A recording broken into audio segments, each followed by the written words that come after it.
This is the 217 Recovery Podcast with Corey Winfield. All right. July 14th, 2020. 2025 years or so since the birth of the Jesus of Nazareth. My name is Corey Winfield. This is the 217 Recovery Podcast. Joining me in the studio once again tonight is Marnie Liston. Marnie, how are you? Good. Hello.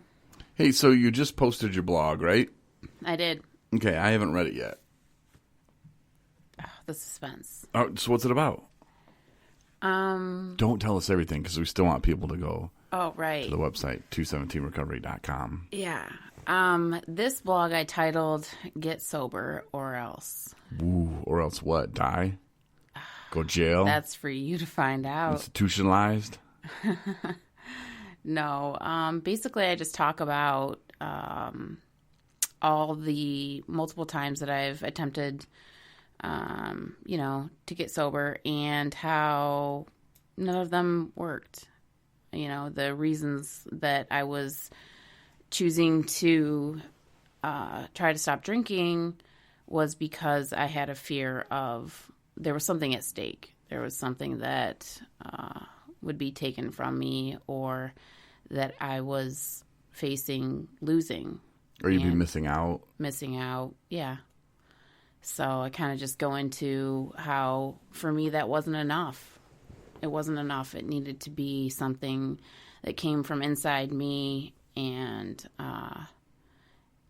that was real and that was, sincere for my own well-being to make changes. I used to think, how am I going to do laundry if I'm sober? How am I going to clean if I'm sober? Because I used to always do that drunk because, doing anything drunk is so much better. Right. That's what we thought. Everything we did, we were drinking. Which I did a pretty good job today on the bathrooms, not going to lie. So I can clean sober, and it doesn't take as long, and I'm more effective, more efficient. Right. And I'm getting stuff done and the right way. Good job. Yeah, thanks. So it is possible. So if you're hesitant, if you're like, how am I ever going to go to the beach sober? It can be done. Yes, it can. Yes, it can. But I'm going to be missing all that. I like having a buzz, and I like getting my chair over here and, looking at the boys. And how am I going to do that when I don't have a couple in me? I mean, it's just not going to be fun. Well, yeah, I wrote about that too in one of my blogs. It's different. It's different, and you get accustomed to it. You get used to it, and it's different fun, How am I going to watch football? Right. That's what I'd be thinking. How am I going to watch baseball? You're going to find out. How am I going to... Oh, man, that was one show. It was one of the dumbest shows ever made. It was on True TV. Lizard Lick Towing. I wasted my life watching that show. Like, that's time I'm never going to get back. Acceptance, but it's the dumbest show. You couldn't pay me to watch it now. Well, you could. It just would cost a lot. Drinking wasn't even enough to make that good. No, it was just mindless. Like, I'd sit there and watch it, and my friend would be like, why in the hell are you watching this?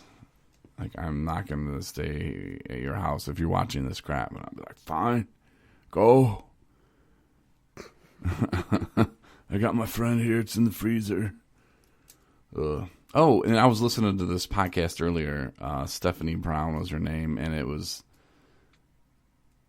I don't remember the name of her podcast, but she started her podcast with like a little music, and I'm like, oh, okay. And then she came on and said, hey, this disclaimer, I'm not a therapist, I'm not a doctor, I'm just a woman in recovery. I'm like, that sounds familiar. And then she said, disclaimer, some of the stuff I'm going to talk about could be triggering, which triggered me. No, it didn't trigger me, but I don't know. Like we've never really had that disclaimer. We're not really talking about using drugs. I mean, we're kind of moving it forward to where we are now, and I don't know. Maybe we focus on. I don't think we focus on using drugs, or I mean, maybe we say stuff that get people thinking, but I mean, anything can really be a trigger. Driving past the liquor store could be a trigger. Sunny day could be a trigger. For me anyway. So maybe that's why I've never really threw that disclaimer out there. And I don't know. Just be warned. Yeah, it's kind of given, but still. Are you beefing with Stephanie Brown? No, I'm not. She got a blog too. She's just, crossing the T's and dotting the I's. Oh, you beefing with her? No. You gonna send her some hate mail? No. Crazy. Dang, Marnie, ruthless. Other people can blog too and have podcasts. Yeah, that's what it's all about. It's a recovery state of mind or something like that. It was the name of the podcast. If you want to track her down, Marnie. No. So I'm feeling like, I don't even know if this is a word, but I'm saying unaccomplished. Why do you feel that way? I don't know. Everything lately has just been like overwhelming to me almost. And I get to the point sometimes where I just want to quit. And I don't know. I don't really know what to do. Giving up's not the answer. No, and I'm not going to, but it just feels like, damn, it would be so much easier just to stop and quit. And, the thing, and how many doors have slammed in my face with, 217 recovery and getting it off the ground and, getting it to a 501c3 and, now there's like 100 million things I want to do, and I'm pulled in each direction. And I know my therapist says write it down and just do one thing a day and accomplish it, but I don't even feel like I'm doing that anymore. And it's very frustrating to me, where I sometimes feel like I just need to just do nothing. Everybody needs those days. Yeah, but I have too much to do, and then I get overwhelmed, and I don't know which way to go. And it's like movie, fantasy football league. That had to be up there, Mm-hmm. The 217 recovery rides, and I don't know. We want to do, sober living houses, and you're working on that stuff like a little bit at a time. You are. Am I? Yes, you are. Doesn't feel like it sometimes. Well, I know that you are. So just keep on working on it. I need an assistant. I don't know. It's frustrating sometimes, and I'm not going to give up though, but damn, sometimes it does pop in my head like, man, it'd just be easier just to do a 9 to 5 and nope, you talk about your dreams all the time. Don't give up on your dreams. Yeah. I don't know. I'm going to try not to, but I don't use that word try very often. But I don't know, maybe it's just a funk. Maybe I'm hitting the wall finally. It could be. What is that? The wall? Yeah. Well, I've hit the wall before pretty hard. You stop drinking or stop using, and after you detox and get out of that, and if you go to treatment, you're hearing all these great things, and you're seeing people with more sobriety than you like leave and graduate the program, and you're like, wow, that's gonna be me one day. And then you finally do, and you're on this cloud 9, they call it the pink cloud, and mm-hmm. you feel so good, and you have all these things you want to accomplish, and you're thinking again, and you're feeling healthy. So you're at an all-time like high, and what's going on in your brain is the serotonin levels, they're shooting back up, they're skyrocketing, because they're got to produce now. You know, they're not relying on the alcohol or the drugs to give you that whoo feeling. And so they're pumping, you know, hardcore, and then they stop and go, wait a minute, we don't have to work this hard. And they can't create any more of that whoop over, like, imagine like a line, like horizontal line. You know, they shoot back up over this horizontal line. Let's call the horizontal line 0. You know, it goes zoom over 0. And then once it levels back down to a normal, it's still under where, you know, the drugs bring you to. So now you're feeling like things aren't as great, and just your mood changes.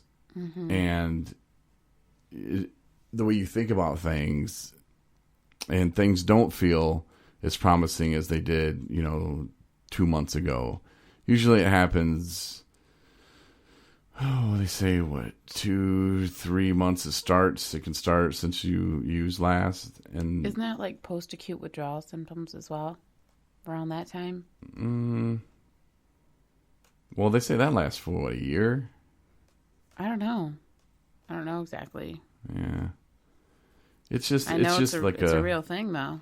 Yeah, like things are going great, and then it's the same old. You know, you're waking up, you're going to meetings, you're doing this, you're doing that, and you just become like in a funk, and nothing's really making you happy, and nothing's bringing you up to that level in your brain of that serotonin, like jumping up and making you happy. And that's, at least for me, I just started thinking, well, you know, I know how I can do this. I even planned this. I planned a huge major relapse around going back to school, because I figured, you know, when school starts, I want to hit the ground running, and I still want to be in that pink cloud. So I figured, it was late summer, like, I don't know, 3 years ago maybe. Oh, it was a bad one too. It was really bad. And so I figured, yeah, I'll just tear it up this whole week, and then I'll fight off the detox, and school start. I'll be on the pink cloud. Everything will be great. I mean, that's how dumb I was. But my brain was telling me that was a brilliant idea. And you're right, brain. That is wonderful. Corey, you're so smart. You're going to do great this semester. Didn't work out that You're going way. to teach that psychology class. No, I mean, I had a pretty good semester, but it was just such a stupid way to think about it and to justify it. And I tell the people kind of the same thing with the Vivitrol shot. You know, I tried to drink when I was on the Vivitrol. No, I didn't try to drink. I drank when I was on the Vivitrol shot, and it pissed me off because my body felt drunk, but I didn't get the buzz. I didn't get buzzed. My brain, it was nothing. It was the weirdest, uncomfortable feeling, and I still got sick, and it was horrible. I hated it. So I planned a relapse around not getting the shot, because if you get a shot, I knew I'd be screwed and I wouldn't be able to get a buzz. So I would go get the shot by myself. You know, nobody's really going with me. You know, you go see the nurse and she gives you a shot, and it's once a month. And so I just would not get it. And when family and loved ones, going to get the shot today, and I just wouldn't get it. And my mom, she said that I changed and I became more irritable. And that really pissed me off, because she's going to call me out on it, you know. And no, Mom, I got it. Are you sure you got it? Yeah. Of course I got it. Yeah, because you were lying to her. Yeah. But I don't think I lied. I think I just never answered it. Oh, well, that was my justification, which is still lying. Knew you were lying. Yeah, and she's like, something's off with you. What's going on? Did you get your shot? Yeah, I got my shot. Oh, well, you're acting weird. Why are you? You're okay? You about to relapse? You know, and that would really piss me off, because she was calling me out on it, you know, and I didn't like that. She figured me out. But and then, you know, I think of one time it was like 2 months I didn't get it. So I recommend people, if if you're getting the Vivitrol shot, it'll keep you from drinking.